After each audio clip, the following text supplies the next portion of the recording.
We have the next question from the mic over here. Thank you once again, Brother Dr. Zakir Naik, the organizers and everyone present here today. First of all, allow me to just clarify my sharing on the last question I asked during the ITM. I just want to assure everyone that I come with good intentions, and I'm quite sad and disappointed that some. Brother, as the rule was mentioned, 2 or 3 sentences. We don't want you to repeat what you did, inshallah. 2 or 3 sentences, no need of greeting us. Direct come to your question, 2 or 3 sentences, we'll give the answer. There are many people waiting in the queue, brother. So Okay. see to it that don't do what you did, inshallah. Ask a question in 2 or 3 sentences, forget the surrounding. It's my field, answering question hour session. 2 or 3 sentences, ask your question, inshallah, I'll answer fast. Yes, brother. I just want to, this is not a question, I just want to share another viewpoint regards the Ali Kitab. Brother, this is a question answer time. If you have a question, pose the question. That will be appreciated. I say this because, very interestingly, because Malaysia also follow the schools of Imam Shafi'i.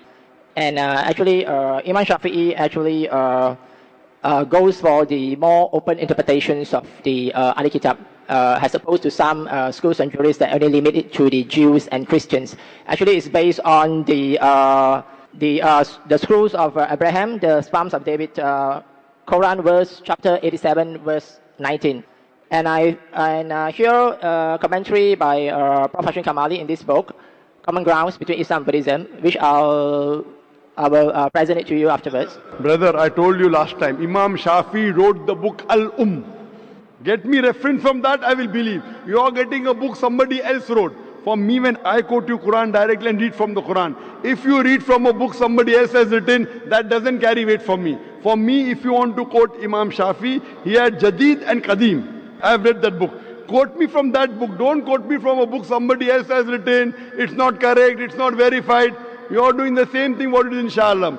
If you want to quote Imam Shafi, quote from his book Al-Umm. Not from the book you are holding. The book you are holding is not Al-Umm. You go to the library, get the book of Al-Umm, get the translation, quote from that, I'll believe in you.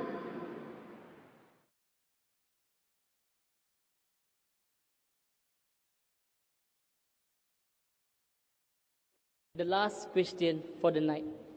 Dr. Zakir Naik, allow me to read to you about your comments about the people of the book only limited to the Jews and Christians. This is a commentary by Prof. Hashim Kamali. I think he's quite an authority in Sharia. It's based on the verse of the Quran. Those who restrict the category of Ali al-Kitab to Jews and Christians. Sorry. What is the name you took? Which is the name of the famous person? You said that. Because just now. What was the name of the commentary? Who wrote it? Prof. Hashim Kamali.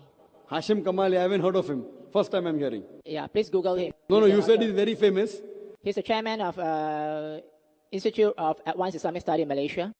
Maybe famous in Malaysia. IIS, yeah. Maybe famous. He may be good scholar. I'm not saying he's bad. Yeah, But I haven't heard of him. I'll pass you his book. You can read. But right now, just for the benefit I haven't heard of him.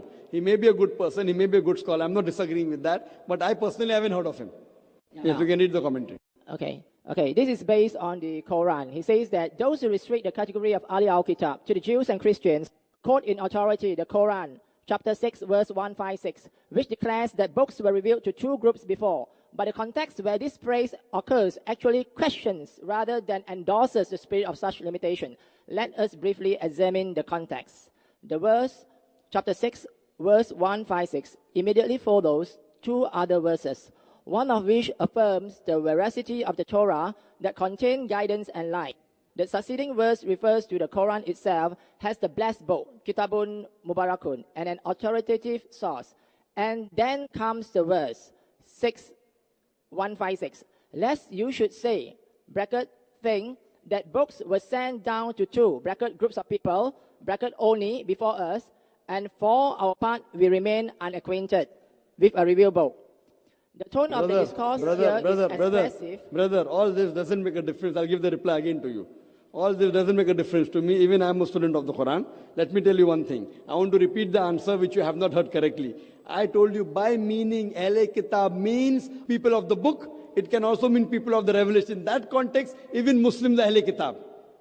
Allah has sent many books Quran says in Surah Ra'd, chapter 13, verse number 38, لِكُلِّ أَجْلٍ kitab. In every age we have sent a book. That's the definition. But when Quran uses an idiom, Ahle Kitab, it only refers to Jews and Christians, no one else. If I agree with that person, I don't know what context he's talking about, then there will be big chaos.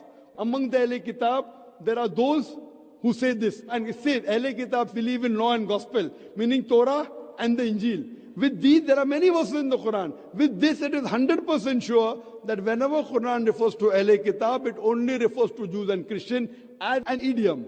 Otherwise, there are many other people who are Ahle Kitab. But when the Quran refers to it, and I give you the example, when Quran says, "Oh Prophet, tell your wives and the believing women," you ask me, who's the Prophet? Adam is Prophet, Noah is Prophet, Abraham is Prophet, Musa alayhi salam is Prophet, Jesus is Prophet. But when Quran says Prophet, it specifically refers to no one but Prophet Muhammad, peace be upon him. I gave you the answer, you didn't hear it.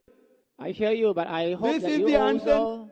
I disagree, because if I follow with that, there'll be contradictions in the Quran. I don't agree there's contradiction in the Quran. Quran says, Ahle Kitab believe in Torah and the Injil. Now you will say, Buddhists believe in Torah and Injil. They cannot. Dr. There'll be Zakir Naik, I think we should learn how to agree to disagree. Not And agree I to disagree. think- What you're yes. saying, if I agree with you, I'll have to believe I'm not that. asking you to agree with me. I'm just Brother, I'm a sharing student. your view.